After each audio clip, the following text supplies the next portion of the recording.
Hello Internet, and welcome to my live reaction from Blue Exorcist chapter 110. This is a few days late. I just kind of did not notice the chapter came out, and then it was out for 3 days. My bad.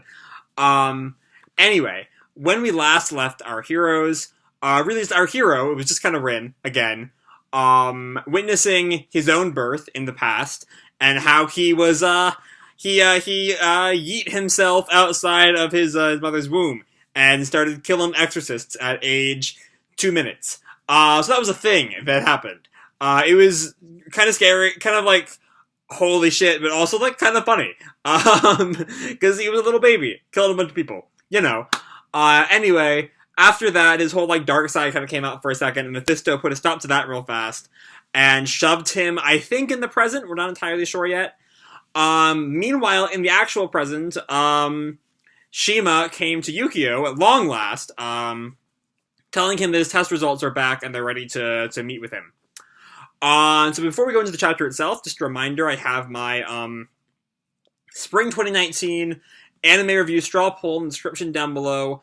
Fill that out. Let me know what you want to see me reviewing this season. That'll be open until April 15th, so let me know. Right now, One Punch Man Season 2 is the far leader. But yeah, let me know what you want to see. So let's jump right on into Chapter 110, SSC 4000A. So I was thinking after last month that SSC was done. It looks like that it won't be done until at least next chapter, because this has already got the little A by it. But 4000 is the present, so that we might still be continuing on with the present. The cover photo itself is a real nice picture of Rin split down the middle. On one side, we have Yukio. The other, I think, is Shiemi? Maybe? Probably? With other characters in the background behind them. Anyway, moving on. So we open on the little Illuminati airship where we last left Yukio. We have your test results. The little shark demon guy. Yeah.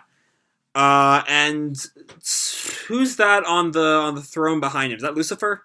I'm assuming it's Lucifer. The results were outstanding. And Yukio just looks at him. What it boils down to is, you're human. Now for the details. Your values were low in all categories, and you aren't fit for possession by any demon. So possession of Satan is out of the question. I suspected that from how long it's taking my arm to heal. Then why? That's Yukio talking, my bad. I suspected that from how long it's taking my arm to heal. Then why? But you're not just a normal human. Let us demonstrate. Prepare to fire. And Yukio's like, what? Fire. Yeah, that is Lucifer on the throne. I was right. You can't be serious! I never expected this.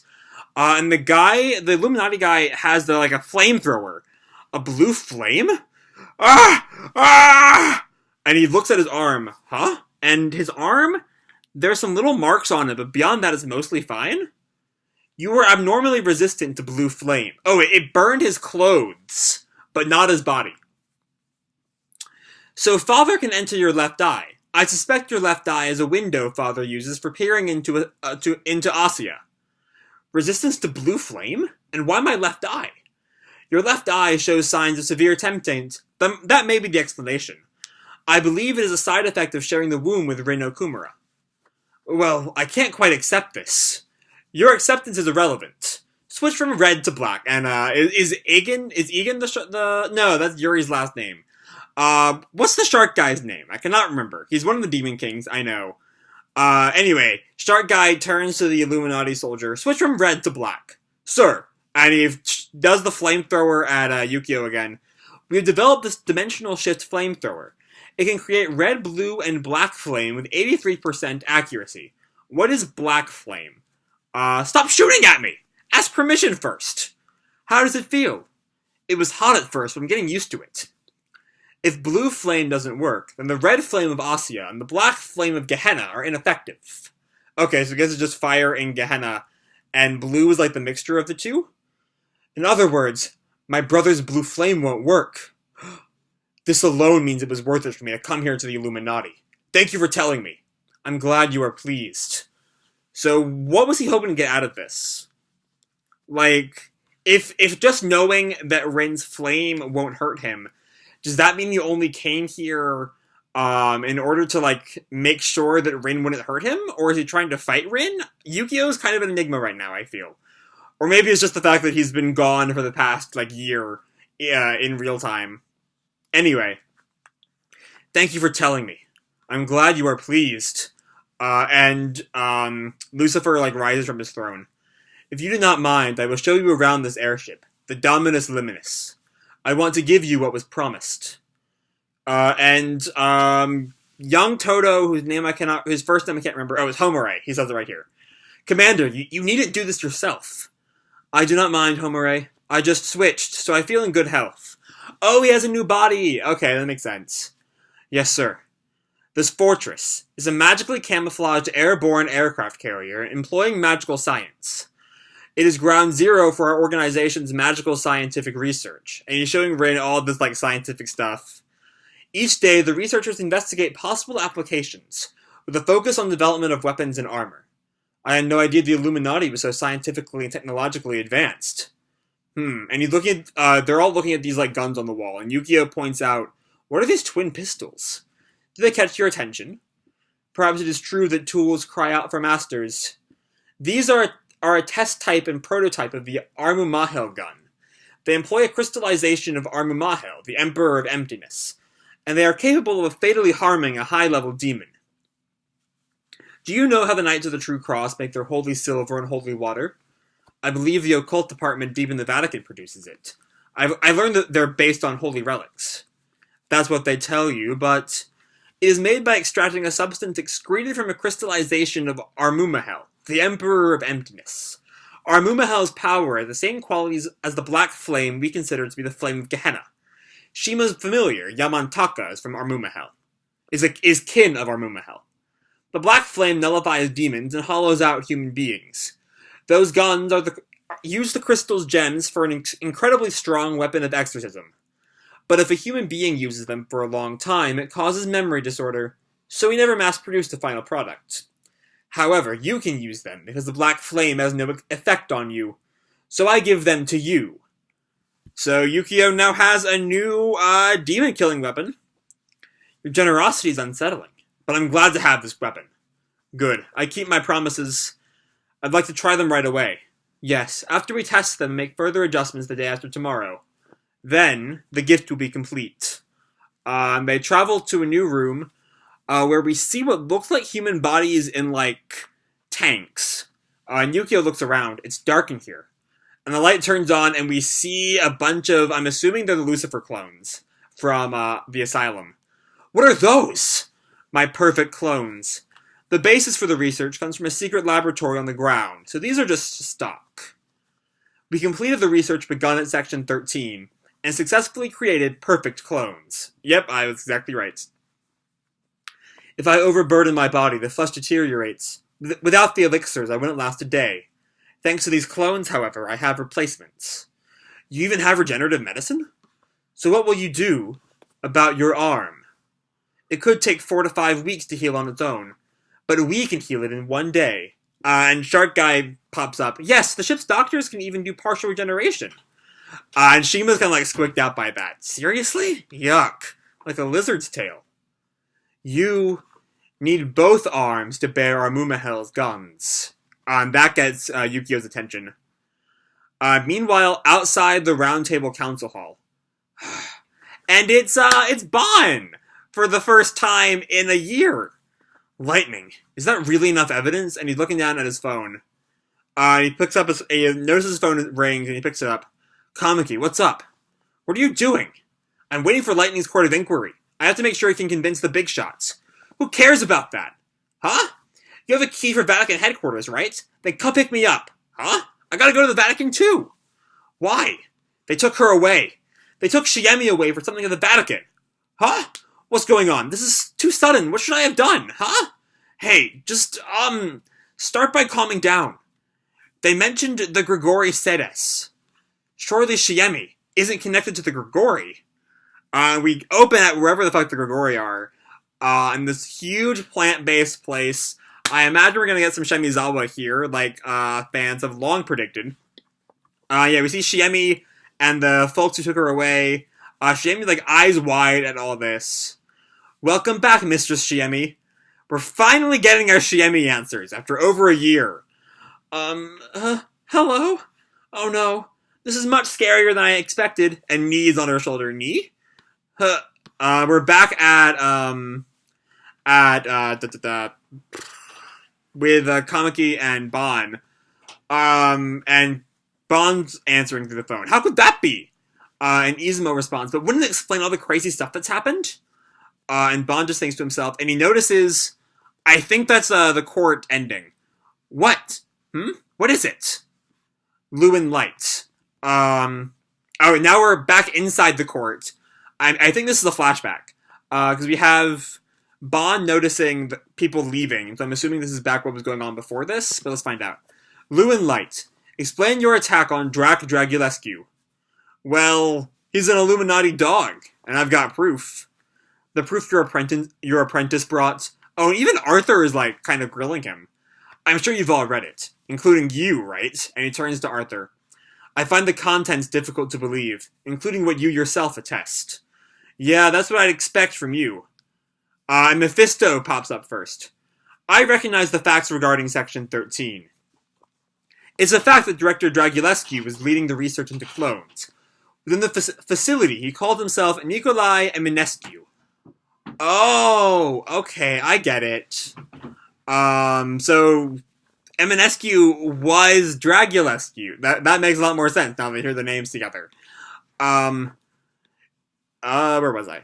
And Arthur, like, snaps at him. Ridiculous! This is demonic nonsense! Actually, it all finally makes sense. Mephisto, however, pops up. However, it is impossible. The Doctor was under a contract of Morinath. It prevented him from talking about Section 13. Wouldn't it make it impossible to perform research for the Illuminati? That's right. Lightning, we need physical proof. This is a grave accusation. Then look at the video I gave you. And whoever that is, I think that might be Shimizawa of the Grigori. Play the video. The video pops up, and it's the guy who Lightning interviewed many, many years ago, right before he dies, as I recall. Section 13's final objective was to make perfect clones of the demon lords. Yeah? Who was in charge of the research? Dr. Eminescu. But, before they could perfect the clones, they closed it all down. That's a confession from a possible former employee of Section 13. But then the Contract of Morinath kicked in and he croaked. They listened to him, dying on video. Of course, they got his death. And the mark on video. Isn't this video solid evidence? Lewin, how could you? A confession under torture isn't reliable. Is that so, Osceola? Listen closely. I guess it's back to the video? I guess he wasn't quite dead yet. Just before the Blue Night, Dr. Eminescu was unraveling the mystery of a system for cellular regeneration, cellular regeneration of SO-005, a body for possession by Satan. I'm sure he wanted to continue the research. If Section 13 hadn't closed and its research had indeed continued, the Doctor would certainly have perfected the cloning technology. The Doctor probably perfected the cloning tech just in time, so I suspect he avoided the contract by replacing himself from the neck down. The proof is in his neck. So let's have a look, eh? Oh, if he got a new clone body without the Contract of Morinath. Doctor, would you please show us your neck? Of course. And he undoes his tie and top few buttons, and we see a line down, like here-ish. There's nothing there. And that gets Lightning's attention. That can't be! And the old lady looks at him. Let me get a closer look. And she examines the mark on his neck. I don't see anything unusual, but I saw it! And Lightning thinks for a moment, and then he gasps and looks up. The light. A phantasma. Kin of light. You gotta listen! A phantasma could be in here, showing us all an illusion. Someone check out the light overhead. Lightning. And Arthur just, can't even look him in the eye. What a mess. We will deliberate. Lewin Light will now leave the court. Not happening. And he snaps his fingers, and this light thing kind of goes around on his chest. Makia and Budio! And some little demons come at Dragulescu. What is the meaning of this? Lewin! Seize him! And Osceola and some other guy grab Lewin, slam him to the table. Lightning! A second attack on an exorcist is a serious crime. throw him in a deep, dark cell. Lightning just, like, glares at, or Arthur just glares at Lightning, and Lightning looks up at him. And we cut back to the present, where Lightning's being let out of the trial room. Bond notices him. What the? Oh, Ryuji!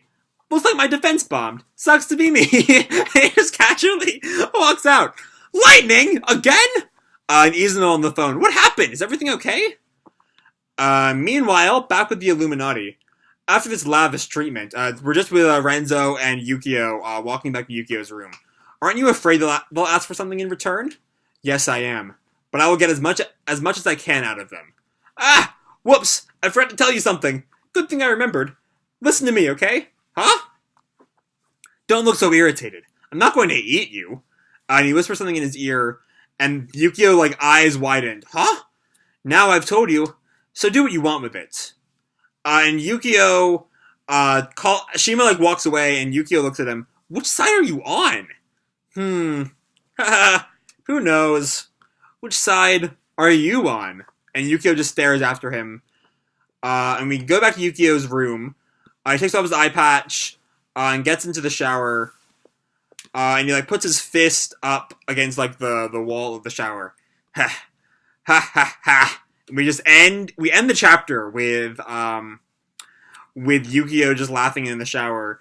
Next chapter hits on June 3rd. So we're off a week, I guess. That's more than a little annoying. But we are finally back to the present, and everything is happening again, except Rin. Rin is nowhere to be seen this chapter. But you know what? Rin's had more than enough time. Let's give the rest of the cast some time. Alright. So, a lot happened in this chapter. So many things. It's almost like Kato was just like, you know, we left all these plots behind for a year. Let's kick them all back off. Hope you can remember everything. And I did not remember. There were a lot of it I didn't quite remember. But most of it I got. Like, I had honestly forgotten about Lightning's attack on Dragulescu. So that was a nice thing to be reminded of. Anyway, I have long ran out of breath for this video. Because Blue Exorcist is just so talky. Like, my mouth has been dry for a good long while. Anyway, we have all this stuff with Armuma Hell. I imagine it's going to be important later, but for now, it's just kind of setting up future things. They set up the thing with, Yukio's broken arm as this kind of devil's bargain, between Yukio and the Illuminati. And let me look at by the chapter's end. I think he still has it broken, maybe? Yeah, it's still in the cast. Oh, wait a second. Hold on. Oh, I completely missed that. Because what's going on here is that Yukio's arm, I think, is fine. He's leading the Illuminati on. In some ways. Maybe Shima, that thing Shima whispers to him is him knowing that Yukio is somehow tricking the Illuminati into thinking he's just a normal human. Because his arm is A-okay. Or at the very least, he can move it a fair bit. It's raised in this last panel. Yeah, so Yukio's leading the Illuminati on for some reason. Anyway, back to the rest of the things. Shiemi, we're a step closer to finding out what's up, what her deal is. But not really, just she's in the place with the rest of the Grigori Sedes, they're called. And Izumo is freaking out over that. Ryuji would be, but he's too busy working on Lightning stuff, and Lightning is back in jail. Because he attacked Dragulescu again. Dragulescu's done something to disguise himself. Maybe it's a phantasm, as Lightning theorizes. Phantasma, I mean. Maybe something else. It probably is that. I don't know why they wouldn't check, though. Because it's something that could be easily checked, and then they could know. For sure. But yeah, beyond that, there's just so much going on here. Good God. And we're off for 2 months, so I guess we're going to be ruminating on that for a while. Yeah, this was a long video. But I don't really have anything else to say for this month's chapter, so I hope you all enjoyed the video and the chapter itself. If you did, feel free to drop me a like or subscribe or fill out my straw poll down below, please. Only 9 days until that's done. Or, do whatever the fuck you want. I don't really care. And as always, people, keep kicking ass and I'll see you in the future. Bye!